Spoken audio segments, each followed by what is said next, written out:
ಧಿಕ್ಕಾರ ಧಿಕ್ಕಾರ ನಗರಸಭೆಗೆ ಧಿಕ್ಕಾರ ಧಿಕ್ಕಾರ ಧಿಕ್ಕಾರ ನಗರಸಭೆಗೆ ಧಿಕ್ಕಾರ ನಾಲಾಯಕ ಅಧಿಕಾರಿಗಳಿಗೆ ಧಿಕ್ಕಾರ ಧಿಕ್ಕಾರ. ಚಿಂತಾಮಣಿ ನಗರದ 24ನೇ ವಾರ್ಡ್ ವ್ಯಾಪ್ತಿಯ ನರಸಿಂಹಪೇಟೆಯಲ್ಲಿ ಮೂಲಭೂತ ಸೌಕರ್ಯಗಳಿಲ್ಲದೆ ನಿವಾಸಿಗಳು ತೀವ್ರ ಸಂಕಷ್ಟಕ್ಕೆ ಸಿಲುಕಿದ್ದಾರೆ. ರಸ್ತೆ, ಚರಂಡಿ ಮತ್ತು ಸಮರ್ಪಕ ಕುಡಿಯುವ ನೀರಿನ ವ್ಯವಸ್ಥೆ ಇಲ್ಲದೆ ಈ ಭಾಗದ ಜನರು ನರಕಯಾತನೆ ಅನುಭವಿಸುತ್ತಿದ್ದು, ನಗರಸಭೆಯ ನಿರ್ಲಕ್ಷ್ಯದ ವಿರುದ್ಧ ವಾರ್ಡಿನ ಸಾರ್ವಜನಿಕರು ಆಕ್ರೋಶ ವ್ಯಕ್ತಪಡಿಸಿದ್ದಾರೆ. ಈ ಬಡಾವಣೆಯಲ್ಲಿ ಸರಿಯಾದ ರಸ್ತೆಗಳಿಲ್ಲದೆ ಮಳೆಗಾಲದಲ್ಲಂತೂ ಓಡಾಡುವುದು ಹರಸಾಹಸವಾಗಿದೆ. ಚರಂಡಿಗಳು ತುಂಬಿ ತುಳುಕುತ್ತಿದ್ದು, ಕೊಳಚೆ ನೀರು ರಸ್ತೆಯಲ್ಲಿಯೇ ಹರಿಯುತ್ತಿದೆ. ಇದರಿಂದ ಸಾಂಕ್ರಾಮಿಕ ರೋಗಗಳ ಭೀತಿ ಆವರಿಸಿದೆ. ಚುನಾವಣೆ ಸಮಯದಲ್ಲಿ ಮತ ಕೇಳಲು ಬರುವ ಜನಪ್ರತಿನಿಧಿಗಳು ಗೆದ್ದ ನಂತರ ಈ ಭಾಗದ ಕಡೆಗೆ ತಿರುಗಿಯೂ ಸಹ ನೋಡುತ್ತಿಲ್ಲ. ಅನೇಕ ಬಾರಿ ದೂರು ನೀಡಿದ್ದರೂ ಸಹ ಅಧಿಕಾರಿಗಳು ಯಾವುದೇ ಕ್ರಮ ಕೈಗೊಳ್ಳುತ್ತಿಲ್ಲ ಎಂದು ಪ್ರತಿಭಟನೆ ನಡೆಸಿ ನಿವಾಸಿಗಳು ದೂರಿದ್ದಾರೆ. ನಮ್ಗೊಂದು ತಿಂಗಳಿಂದ ನೀರ್ ಬರ್ತಾ ಇಲ್ಲ.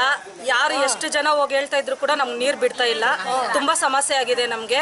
ಮನೆ ಮುಂದೆ ಶುಕ್ರವಾರ ಅಂತ ಕೂಡ ಇಲ್ಲ, ಯಾವ ದಿನ ಅಂತಾನೂ ಇಲ್ಲ. ಮಕ್ಕಳು ಕೂಡ ಸ್ನಾನ ಮಾಡೋದಕ್ಕೆ ಕೂಡ ನೀರಿಲ್ಲ.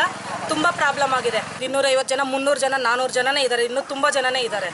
ನಮ್ಗೆ ತುಂಬಾ ಕಷ್ಟ ಆಗ್ಬಿಟ್ಟಿದೆ ನೀರ್ಗೆ. ಎಷ್ಟು ಜನ ಹೋಗಿ ಹೇಳ್ತಾ ಇದ್ರು ರೆಸ್ಪಾಂಡ್ ಆಗ್ತಾ ಇಲ್ಲ. ನಮ್ಗೆ ನೀರ್ ಬಿಡ್ತಾ ಇಲ್ಲ. ಕಂಪ್ಲೇಂಟ್ ಕೊಡ್ತಿದ್ದಾರೆ ನೀರ್ಗೆ. ಏರಿಯಾದಲ್ಲಿ ನಮ್ಮ ಭಾವರೆಲ್ಲ ಹೋಗಿ ಹೇಳಿದ್ದಾರೆ, ಈಗ ಬಿಡ್ತೀವಿ ನಾಳೆ ಬಿಡ್ತೀವಿ ಅಂತ ಹೇಳ್ತಾರೆ. ನೀರ್ ಬಿಡ್ತಾ ಇಲ್ಲ. బోర్లు చెడిపోయినాయి ఇళ్ళ కాడికి మాత్రం ఓటే ಇನ್ನು ನಗರದ 18ನೇ ವಾರ್ಡ್ ವ್ಯಾಪ್ತಿಯಲ್ಲಿ ಕಳೆದ 1 ತಿಂಗಳಿನಿಂದ ಕುಡಿಯುವ ನೀರಿನ ಸರಬರಾಜು ಸಂಪೂರ್ಣವಾಗಿ ಸ್ಥಗಿತಗೊಂಡಿದ್ದು, ಬೇಸತ್ತ ನಿವಾಸಿಗಳು ಬೀದಿಗಿಳಿದು ವಾರ್ಡಿನ ಬೋರ್ವೆಲ್ ಎದುರು ಪ್ರತಿಭಟನೆ ನಡೆಸಿದರು.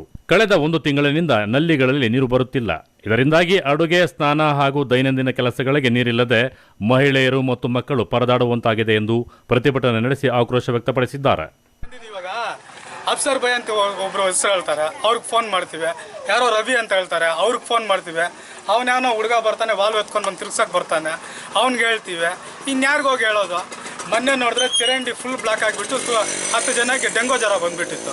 ಅಲ್ಲಿ ಕ್ಲೀನ್ ಮಾಡಿ, ಅಲ್ಲಿ ಚೆತ್ತೆ ಎತ್ತಿ ಅಂತ ಹೇಳ್ಬಿಟ್ರೆ ಅವ್ರು ಚೆತ್ತೆನೂ ಎತ್ತಿಲ್ಲ. ಕ್ಲೀನ್ ಮಾಡಿಬಿಟ್ಟು ಕ್ಲೀನ್ ಮಾಡಿರೋ ಗಲೀಜೆಲ್ಲ ಚರಂಡಿದೆಲ್ಲ ಎತ್ತಿ ಮೇಲೆ ಹಾಕ್ಬಿಟ್ಟು ಹೋಗಿದ್ದಾರೆ. ಅದು ನ್ಯೂಸ್ ಮಾಡಿದ್ರು, ನಾವೇ ವಿಡಿಯೋ ಮಾಡಿ ಹಾಕಿದ್ರು ಅವ್ರು ಕಿವಿ ಮೇಲೆ ಹಾಕ್ಕೊತಾ ಇಲ್ಲ. ನಗರಸಭೆಗೆ ಹೇಳಿದ್ರು ಕಿವಿ ಮೇಲೆಲ್ಲ ಹಾಕ್ಕೊತ ಇಲ್ಲ. ನಮ್ಮ ಕರೆಂಟ್ ಪ್ರಾಬ್ಲಮ್ ಬಂದ್ರು ಇವತ್ತು ಫೋನ್ ಮಾಡಿದ್ರೆ 4 ದಿವಸ ತನಕ ಬರಲ್ಲ. ನೀರಿಗೆ ಫೋನ್ ಮಾಡಿದ್ರೆ ಈ ಥರ ಪ್ರಾಬ್ಲಮ್ಮು. ಫಿಟ್ ಕ್ಲೀನಿಂಗ್ಗೆ, ಚರಂಡಿ ಕ್ಲೀನಿಂಗ್ ಪ್ರತಿಯೊಂದಕ್ಕೂ ಕೇಳ್ಕೋಬೇಕು. ನಾವು ಕೇಳ್ಕೊಳ್ಳೋಕ್ಕೆ ನಿಮ್ಗೆ ಯಾಕೆ ಸಂಬಳ ಕೊಡಬೇಕು?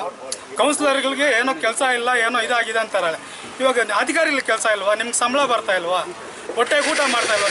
ನಮ್ಮ ದುಡ್ಡಲ್ಲೇ ತಾನೇ ನೀವು ಊಟ ಮಾಡ್ತಾ ಇರೋದು. ಸರ್, ಇದು 18ನೇ ವಾರ್ಡು. ಇನ್ನು ಸ್ಥಳೀಯ ನಿವಾಸಿಗಳು ನಗರಸಭೆ ಮತ್ತು ಜನಪ್ರತಿನಿಧಿಗಳ ವಿರುದ್ಧ ಘೋಷಣೆಗಳನ್ನು ಕೂಗಿ ಆಕ್ರೋಶ ವ್ಯಕ್ತಪಡಿಸಿ, ನೀರಿನ ಸಮಸ್ಯೆ ಬಗೆಹರಿಸದಿದ್ದರೆ ನಗರಸಭೆ ಕಚೇರಿಗೆ ಮುತ್ತಿಗೆ ಹಾಕಿ ಬೃಹತ್ ಪ್ರತಿಭಟನೆ ನಡೆಸುವುದಾಗಿ ಎಚ್ಚರಿಕೆ ನೀಡಿದ್ದಾರೆ. Aslam Pasha, MMTV news, Chintamani.